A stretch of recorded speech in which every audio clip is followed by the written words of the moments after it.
एक मोठी बातमी केंद्रीय शिक्षण मंत्री धर्मेंद्र प्रधान यांचा राजीनामा झालाय आणि यानंतर श्रीकांत शिंदे यांच्या नावाची जोरदार चर्चा होती आहे।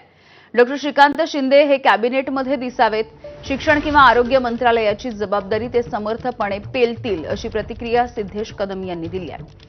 धर्मेंद्र प्रधान यांच्या राजीनाम्यानंतर नव्या शिक्षण मंत्र्यांबाबत चर्चांना वेग आलेला आहे। महाराष्ट्रामधल्या संभाव्य नावांमध्ये खासदार डॉक्टर श्रीकांत शिंदे यांच्या नावाची चर्चा आहे। यावरती प्रदूषण नियंत्रण मंडळाचे अध्यक्ष सिद्धेश कदम यांची ही प्रतिक्रिया आली आहे।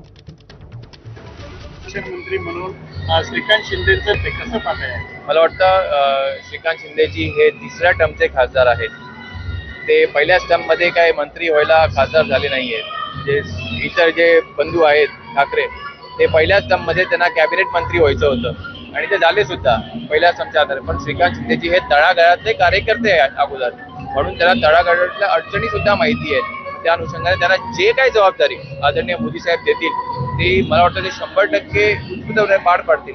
पण एक शिवसैनिक म्हणून नक्कीच त्यांना आम्हाला कॅबिनेट मंत्री झालेलं बघताना आवडेल। पण त्याचबरोबर शिक्षण मंत्री असो किंवा मग आरोग्य असो, आज आपल्या देशामध्ये आरोग्य खरोखरच त्याच्यामध्ये एक चांगली फोर्सची गरज आहे।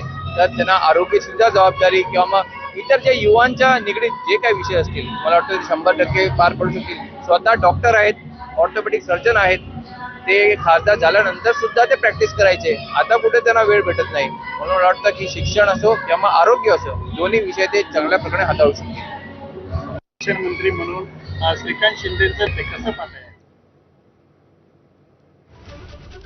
विदर्भ राज्य